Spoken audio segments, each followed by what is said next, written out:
Hey, it's Merja here. Welcome to today's Q&A. It's good to be here with you today. I have a live studio audience today. My friend Johanna is here. Yay! So in case you hear noises in the background or any doggy cuddles going on, that's what's happening here. So welcome to today's session. It's good to be here with you today. So let's pop straight into the questions. We have several questions today. Hey Rose, good to see you on the call. So that coffee sounds like it's ready. So let's jump into the questions. First one, as an INFJ, I find that I get quite impatient with people. I can't stand people interrupting my thoughts and not letting me speak.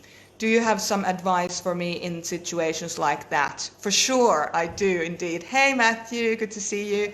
So hey Danny, good to see you.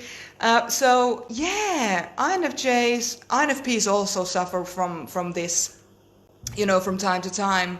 It's almost like we have to have our own thoughts. We have to gather our thoughts and arrange them before we're actually able to verbalize them. And that's an introvert problem in general. So that's something that a lot of introverts suffer or struggle with. But in particular INF types, because we live in an intuitive world that is very feeling oriented. Hey Val. And it's super important to make sure that we, don't say things that go unvalidated, because we oftentimes struggle with the sense of belonging. So if we say something that is not, if we kind of know, we need to be really careful about how we're saying things so that we can feel validated, or that people can validate us, because most people are not like us. We are only about 8% of the world's population. So it's super important to understand that we are very unique. We're just unique bunch of people.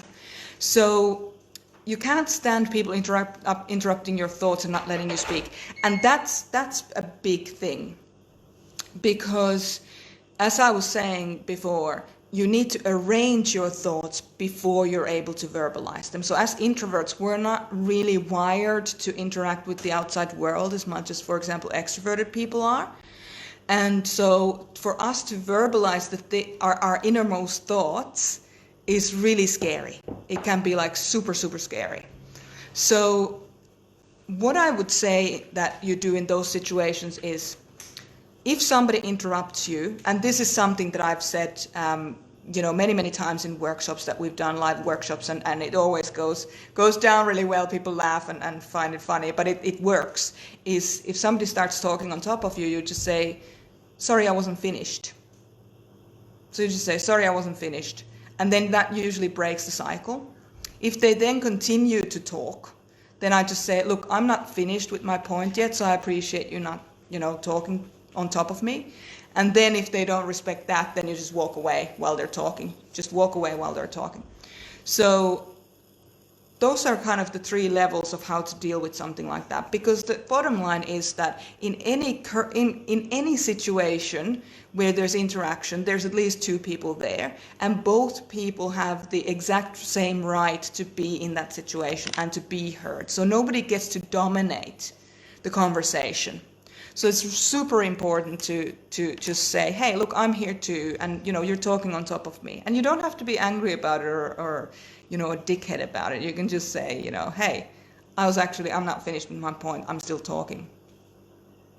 So I hope that answers that question. If it doesn't, just mention in the comments that you need some more on that, and we'll get to that.